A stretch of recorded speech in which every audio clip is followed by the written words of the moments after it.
Jangan sepelekan soal silogisme. Halo semuanya, seringkali kita menganggap sepele soal tentang silogisme. Tetapi masih banyak yang belum dapat menjawab soal ini dengan benar.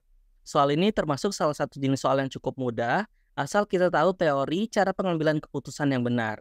Yang perlu ditekankan adalah kita harus menjawab berdasarkan fakta yang tertulis di soal, bukan berdasarkan asumsi atau feeling. Jadi, tonton video ini sampai habis agar teman-teman mendapatkan referensi lengkap tentang cara pengerjaan soal silogisme. Di video sebelumnya, kita sudah membahas tentang modus ponen dan modus tollens.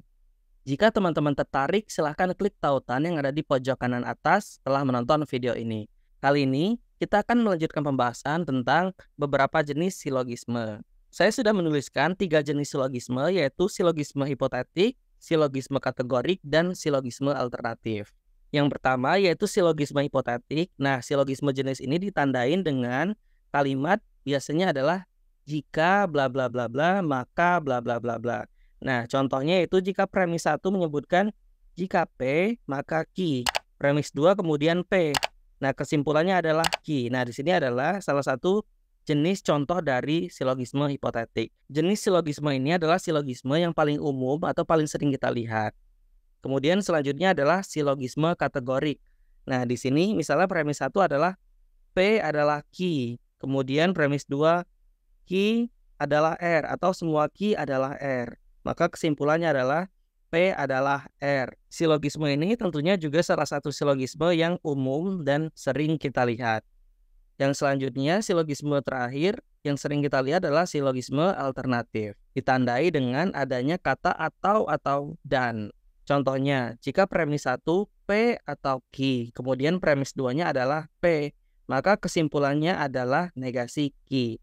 Nah, untuk silogisme alternatif yang simbol di tengahnya adalah atau, biasanya kalau dia P, berarti kesimpulannya negasi Q. Tetapi kalau dia negasi P, kesimpulannya adalah Q. Seperti itu, jadi dibalik. Jadi kita ambil salah satu antara P atau Q sebagai kesimpulan. Oke, kita langsung lanjut ke contoh soal. Di video sebelumnya, saya sudah memberikan satu contoh soal. Nah, sebagian dari teman-teman sudah ada yang bisa menjawab dengan benar, tetapi masih ada teman-teman yang belum bisa menjawab dengan benar. Di sini soalnya adalah Andi akan pergi ke pasar atau ke kantor. Untuk mengerjakan soal jenis ini, kita harus mengetahui dulu secara spesifik tentang silogisme alternatif.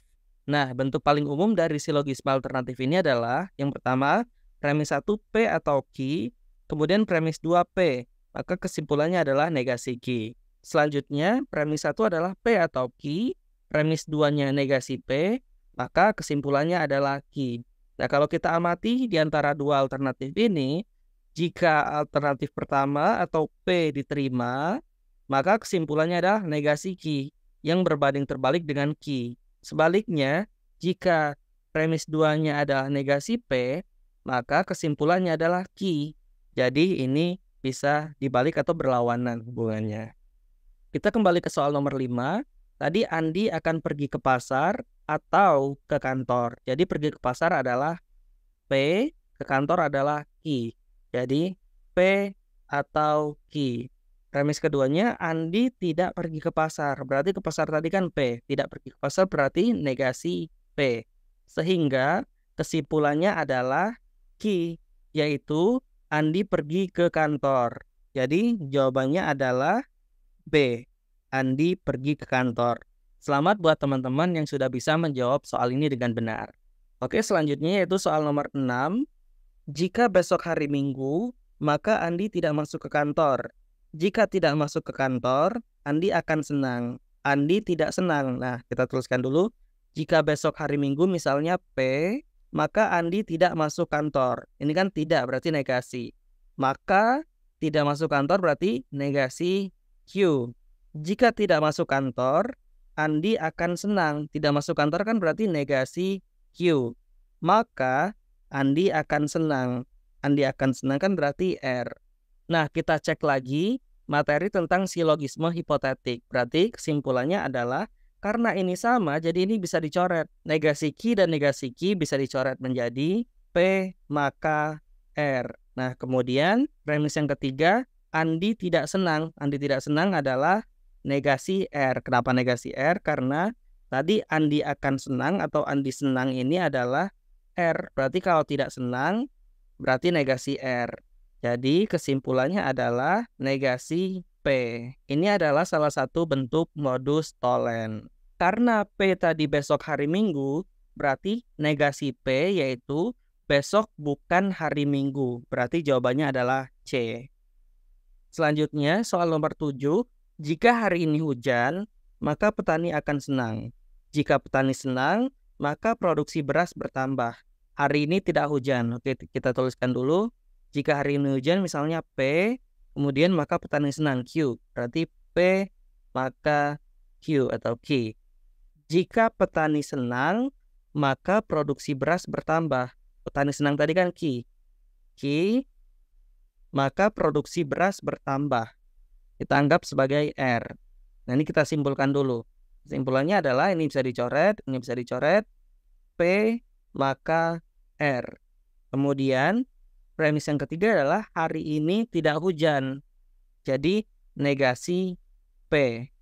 Maka kesimpulannya adalah kalau untuk di modus ponen itu rumusnya adalah P maka R. Kemudian jika premis keduanya P, simpulannya adalah R. Sedangkan kalau di sini premis keduanya adalah negasi P. Jadi kita tidak bisa menarik kesimpulan dari premis-premis ini. Sehingga jawabannya adalah E. Tidak dapat disimpulkan. Oh iya, 90% penonton video ini belum like dan subscribe. Jika teman-teman merasa mendapatkan manfaat dari video ini, mohon bantuannya untuk like dan subscribe ya. Oke, kita lanjutkan ke soal nomor 8. Gurame adalah hewan yang hidup di air. Hewan yang hidup di air adalah makhluk hidup. Maka kesimpulannya adalah, kita tulis dulu, P adalah Q.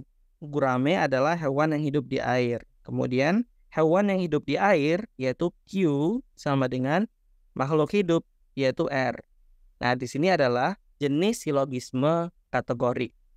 Karena dia menggunakan istilah adalah, sama dengan, dan sebagainya. Maka kesimpulannya adalah, ini bisa dicoret, ini bisa dicoret. Kurang lebih cara pengerjaannya hampir mirip dengan silogisme hipotetik, tapi istilah yang digunakan itu berbeda.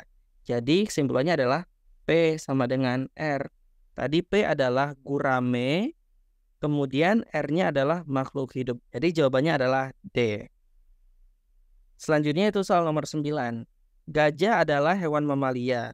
Semua hewan mamalia adalah hewan berdarah panas. Nah, silakan teman-teman kerjakan soal ini dan tulis jawabannya di kolom komentar. Kita akan bahas secara detail di video selanjutnya. Terima kasih teman-teman yang sudah menonton. Jika kalian menginginkan konten bermanfaat lainnya, jangan lupa tekan tombol like, komen, subscribe, dan share video ini ke teman-teman kalian yang membutuhkan.